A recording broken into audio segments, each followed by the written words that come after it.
just got wedding. I just had a wedding about a month, 2 months ago. And I asked them, I said, you don't mind if I wear this? They said, fuck, we don't care. I ended up wearing dress shoes anyway. I just looked the father type. But I'm just saying, it's not a big deal. I don't care. Right. I'm trying to get a point across that's really common sense. It's at the most fundamental level to convince you that if you want to be the best version of yourself, you got to take care of yourself first. It's the You got to it's be the oxygen you. mask on a plane, right? Yeah. You got to put it on you first before you can help your children. It's a very good, metaphor for that. So, anyway, I don't know where I was going with that, but I just want to I want to be me. And listen, if Joe Rogan does what Joe Rogan does, I mean, half those guys smoke weed when they're on their podcast. I would not choose to do that. But if they want, Bill Maher does it. He has his own little podcast, and he's getting high every time he's on it. That's fine. That's up to him. That wouldn't be my gig. Right. I would not drink while I was on one because I'd really piss people off then. Not because I'm an angry drunk. Well, I don't think it's that you're drinking. Really it's thinking funny. that your inhibitions are down and you're not using the soft approach at that point. Oh, I get way funnier too when I'm. Hold on. I think I get way funnier. There you go. There you go. Most like, what do you people around mean? me do not. What do you mean I wasn't funny last night? I thought I was hilarious. Yeah. I was hilarious. Yeah, I've been told I'm not that funny Yeah. at that point in the night. You're not as funny as you think you are. I'm like, oh, do I need to turn it down a little bit? They're like, could you? That'd be great. Just a little bit. Just like a little bit. So we're getting ready to wrap up here. I definitely loved enjoying just exploring life with you and seeing about there's only there's a couple things, but there's one question that I haven't really asked you yet, and I've got to ask. It's the staple of my show is what makes you a Titan? What is that stuff about you that gets you to where you are? If I had to write a bragging story, I would say, we grew up extremely poor as, children. And I didn't know it, which was the best thing in the whole wide world because I had an imagination and we weren't harmed in any way. We weren't abused. We got our education. We grew up in old school where you do what we tell you to do something, you do it kind of thing. I like that really basic fundamental upbringing. When I was I got a job when I was 16 and money was awesome because when I was 14 I asked my dad, can we go school shopping? And he says, how old are you? And I said 14. He goes, you mow lawns and stuff, I'm not going to buy you what you want anyway, so go ahead and you can buy your own clothes. And I didn't get insulted by that. I wasn't mad. I went, oh, okay, sure, that makes sense. I got money in my pocket, right? So I go buy my stuff. So I went to work and I said, man, this having money is pretty badass. So I had I didn't want to go to high school. Right. So I took a bunch of extra classes and stuff and graduated a year early from high school, went on nights. And when I was 19, I had a brand new Corvette I used to drive and I lived at home. I was making $13, $14 an hour in 1980. Which was big money. Big money, 4 times probably now what it was. Right. And then I was just taught one time that they called me in on a Friday night. I worked nights at a grocery store. And my dad wakes me up and says, you got to go into work. I said, no, I'm off tonight. He says, no, I told him you'd be there in 30 minutes. They taught us work ethic, right? You want to go, you want to get better at work. You want to get promoted. You go get your ass to work. So I did that and I had a really good time and things were progressing just at this awesome rate. And I lost my dad when I was 19. Now my dad had a serious drinking problem, but I had such a good relationship with my mom. She really made me understand that was my dad's problem, not my problem, right? I loved my dad when he wasn't drinking. When he was drinking, different man. I didn't really have any interaction with him. Yeah. So I had this great father that taught me how to fight and taught me all that badass shit. Then my mom was just the best. She was like a saint, right? And then she married this guy that was her knight in shining armor, the 20-year retired, navigator. And then he taught me about the Catholic Church and how to love, a woman, my wife, things like that. So I had these really cool 2 dads, one badass, one super soft, good, good, solid man, right? I had 2 sisters and a brother that are older than me. And so I was the youngest. So I kind of watched them and kind of went, oh, I'm not doing that shit. They got in trouble for that. Yeah. Right. Yeah. And then I worked my way up. I got into management. Then I went to work for Pepsi. Then I left Pepsi and started traveling the 11 Western states. And I just had all these great successes at work.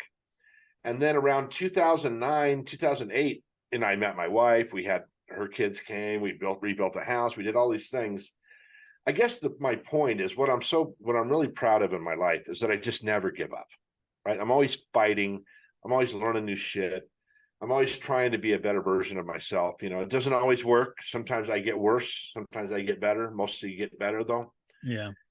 I've met so many friggin' people, dude. And I always say family's so important. And most of my friends, I can't tell you if they're family or not. The blood doesn't matter anymore, right? They're just good Yeah. people. And, you know, my kids are all awesome. My grandkids are all awesome. They all work hard. They all do what they need to do. The ones that aren't doing everything correctly, they know what to do. They're just they're just sliding just a little bit. Really only one right now. So, I mean, I've been really blessed in my life. I haven't had a lot of problems. Now, I've had some trauma in my life that's happened around me, right? Like everybody else. And, you know, my wife's awesome. She supports me in anything I want to do. So I guess, I mean, looking back, I've been so goddamn lucky about everything, you know, really grateful to God and my friends and all this stuff. And I just think that things are going to get better and I'm going to learn some new stuff. Am I frustrated? 100%. I think frustration is the best teacher in the world, right? Best motivator. Yeah. Right. You say you look in the mirror, you're like, I don't like what I see. 3 months I've been going to the gym at 5 a.m, you know, I'm still putting on muscle, right?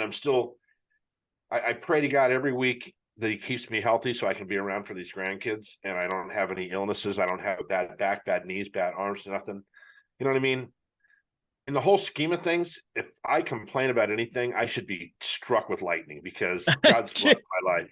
You know what I mean? I mean, it's a perfect example of saying earlier that we're our harshest critics, right? But 100%. It sounds like what you're saying to me is that the more you prepare and the more that you're willing to work and do the work, the luckier that you are. I know there's a lot of I famous have learned quotes. so many things that I really shouldn't learn. Like I'll get it with a buddy of mine that's my age, and they have no clue how you could do any of this. You know what I mean? I mean, I'll tell you a story. When I was in 1995, I lost my job, and this guy hired me. He says, "Look, if you help me develop this product, I will buy you a computer." I said, "No." He says, "What do you want?" I said, "I want a computer." Buys me a $3,800 compact computer in 1995. I go to the store, buy a Computer for Dummies book, and I read the book cover to cover. That's how I learned how to use a computer, learned PowerPoint, learned all these other things, all these proprietary software for sales companies and all this stuff. And I absorb that stuff like it's like nothing. Mm-hmm. You know, so I have a video editing thing, never done it in my life, called my daughter-in-law, which video editing do you use? Movavi, got Movavi, fucking read about it, figured it out. Mm-hmm. So I'm resourceful when it comes to that. That's from my mom and dad telling us, don't tell me you can't do something, go fix a car yourself kind of thing. So I'm still learning at a high rate. And I think the biggest thing I want to do now is I would love to turn this into a full-time job. Actually, I'd love to turn speaking into a full-time job and have a podcast. And when I go see some people speak at times, whether it's in a business situation or not, I look at them, and no offense to them, but I'm like, I'm a better speaker than they are, right? I'm more articulate, I'm funnier, I move around the stage better. I have a way with the microphone once I get it in my hand. I have a presence when I walk into a room. I have all those things that God's given me. I didn't make it up. He's given me this. You know who David Goggins is? Yeah. Okay, so he says a great thing. He says, when he dies and when he meets God, and he says, you can call him whatever you want, but to him, it's God. And he's going to have 2 lists up there on the wall. And it's going to say, David Goggins is going to have all these things he accomplished. And David doesn't want to look at it and go, "Oh, that's not me, God. I didn't do all those things." And God says, "I know you were supposed to." Oh, yeah, that's a gut check right there. Yeah. So the fact that God's kept me healthy at this age, the fact that I can go to the gym and do these things, the fact that I have these kids and they're all healthy, and the fact that I'm a parent, I still got responsibilities to the Creator, right? And it would help me financially, right? So it's all these things I want to do, and I want to get other people to see life like that so they can do them too and become the best version of themselves. I know that's an overused phrase, but it's so true. You gotta get going, man. Don't wait. There's still time. Doesn't matter what's going over in Gaza. You still got to operate here at a high level. Doesn't matter what's going on. Because there's always going to be something going on, right? Because as soon as this war does whatever it does, plays itself out, we're going to be in election time again, and now we're back to getting beat up. Right? The media is going to be beating us up. You should vote for him. You should vote for him. This guy's an asshole. This guy's an asshole. This guy's got girlfriends. Whatever. And there's going to be all this stuff coming into your brain again. You got to put up a shield, block that, and get back to you. Because at the end of the day, it's all on you. You know? Absolutely. If it's meant to be, it's up to me. That is the version I keep hearing. Pray, put the work in, go do what you can do. God will do what God can do. I really appreciate you coming out. If you want to connect with Ed Franklin, go to edfranklinnolimits.com. Thank you for telling us the secret to life. Take care of your duties. Take care of yourselves.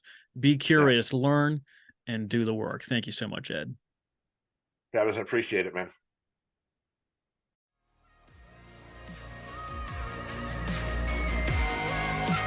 That's all for this episode of Titan Evolution Podcast. We hope this no-holds-barred conversation opened your eyes on what it takes to live a genuinely happy life according to your own terms.